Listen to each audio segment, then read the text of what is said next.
Hey beauties, the most important info here, you can turn on the voiceover in settings, just choose your language. You can find all the products in the description. Today I'm going to show you two different eyeshadow palettes. One with the cool undertones and one with the warm undertones. I will apply foundation behind the scene to save you time, and I'm also not going to create any distraction with different accessories, gold or silver jewelry or specific clothes, just white. I have a hooded eyes, but don't worry, this makeup will look great on everyone. Let's start with the Lovely Step blushes. I'm using the YSL Make Me Blush powder in shade 54, a cool tone berry shade. Always dab the product onto your hand first to evenly distribute it on the brush. It's high pigmented, smooth, and blends beautifully. I also like to go over it with a brush that has a bit of foundation for a seamless finish. Such a fresh, awake, and gorgeous shade. I apply it to my cheeks, forehead, and eyes for a more natural cohesive look. On the left side, I will use a slightly warmer shade. I'd say it's closer to watermelon tone, and here you will see a small but beautiful helper.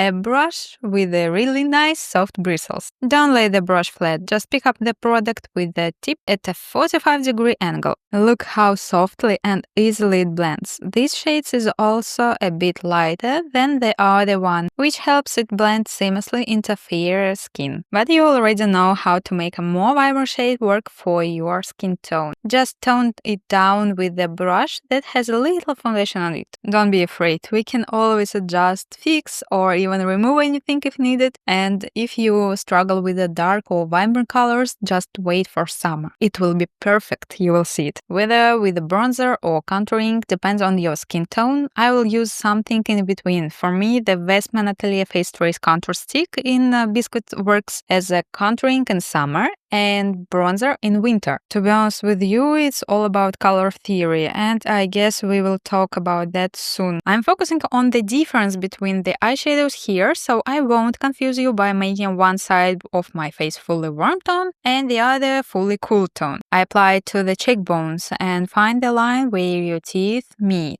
That will be the lowest line where you should place the product. Then I follow the low lash line and apply it to the temples. The stopping point is the highest point of the eyebrow. I also apply it to the sides of nose. Naturally, the nose has its own shadows, but foundation often removes them, making it look bigger than it actually is. If contouring crosses the smile line, you should remove it a bit, as it will emphasize them. You will notice this is in the video. What do you think about the blushes? I won't pick a side just yet, but by the end of the video, you will definitely see the difference between the two. And now let's move on to the most interesting part. I will be using one of my favorite, the Natasha Denona Mini Glam palette with both matte and shimmer textures. Now a quick tip, don't swirl your brush in the eyeshadow and tap off the excess like that. Instead, pick up the product with a perpendicular motion and tap off the excess into the brush, not on the floor. It's more precise and economical. Look straight ahead, relax your eyebrows, and use the mid-tone matte brown to define the extra lid space. You can also use the shade to sculpt the sides of your nose more precisely. And of course, the time-saver tip for advanced, just squeeze the brush and blend the same eyeshadows along the low lash line. Check your placement, follow your low lash line. That same line should be parallel to your cheekbones. It's a natural lifting effect. For some, it might be slightly higher, while for others, the angle may be softer. Next, I take the golden shimmer to open up my hooded eyes and apply it only on the lids to create the illusion of more space. Avoid placing it over matte shadows or on the extra skin, as this will make the eyes appear even more hooded and closed. Let's add a darker matte shade to the outer corner.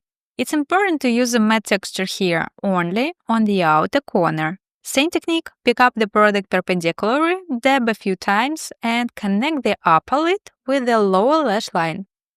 My stop line is crossing the pupils, as that's the highest point of the eye. Then clean up the line underneath, following the low lash line. And now let's use a dark bronze cool tone shimmer to create a smooth transition between the matte brown and golden shade. I also wanted to add a bit more berry tone in the crease when I use a little bit grayish eyeshadows. just to make the eyes pop. And finally, I will clean up the line and use the darkest shade we have already applied to draw small eyeliner wings with a thin brush. If you want to see how I do my eyeliner, check out my other videos, and it's really quick and easy. And let me know in the comments if you want the separate video only about eyeliners. To finish, I will clean everything up with the concealer for a more graphic look and a smooth blend between the eyebrows and lids. I love how it looks even without mascara. And now let's move on to the warm tone side.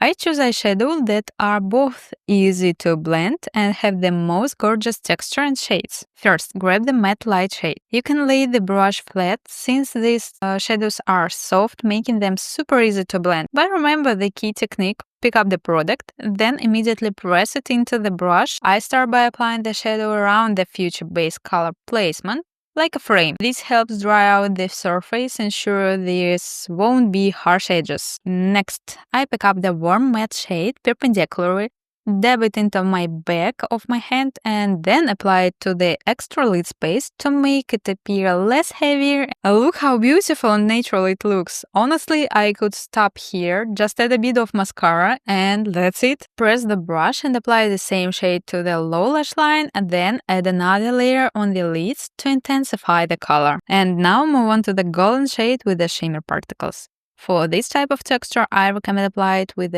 either fingertip or a damp brush. I will press it onto the center of the lids to create more dimension and open up the eyes. Be sure to focus only on the lids. Don't apply shimmer to the extra lid space as it can emphasize it. Next, take the matte brown eyeshadow and tap off all the excess product from the brush, just as we have done many times before. Make sure the brush has only been used with the matte eyeshadows. There shouldn't be any sparkles or shimmer. The outer corners should remain matte, and that is always achieved with the dark matte shades. My subline is crossing the pupils because that's exactly where my outer corner starts to droop.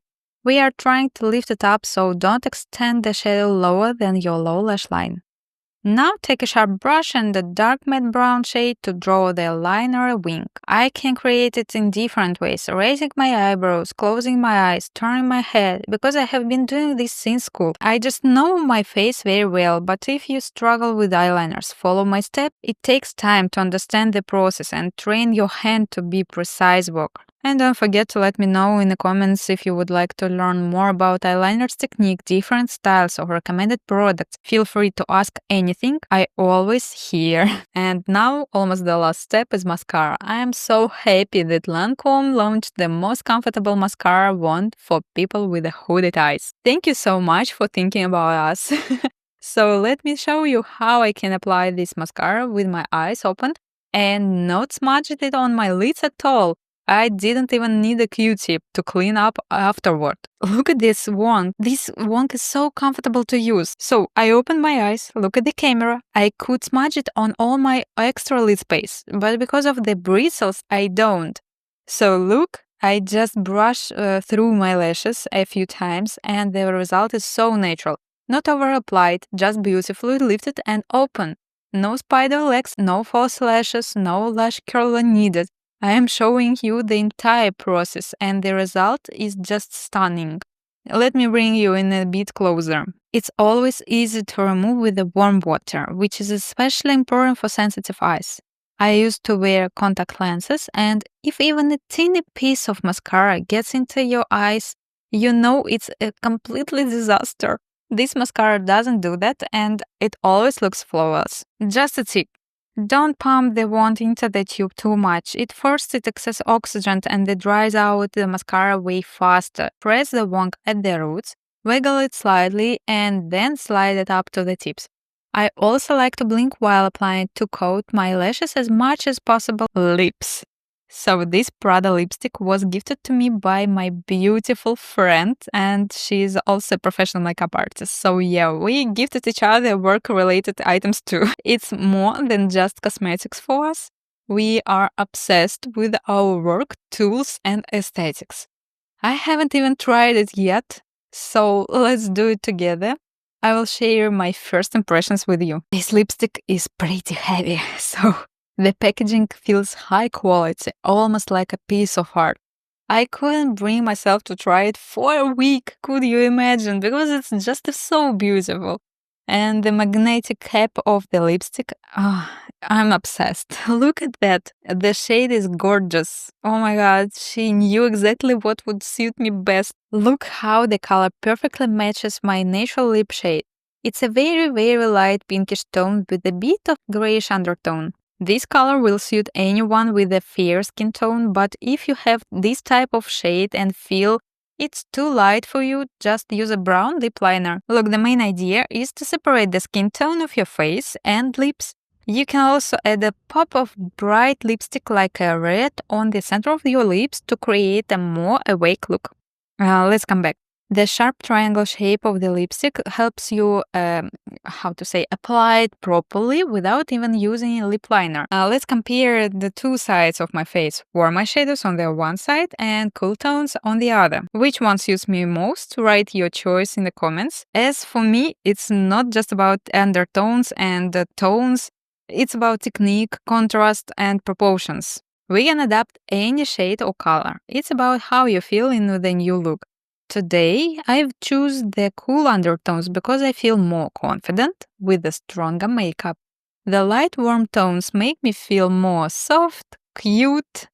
Let me know which side of the face you prefer, warm or cool tone, and drop your thoughts in the comments. Don't forget to like, subscribe, and click the bell icon for more beauty tutorials. See you soon. Bye.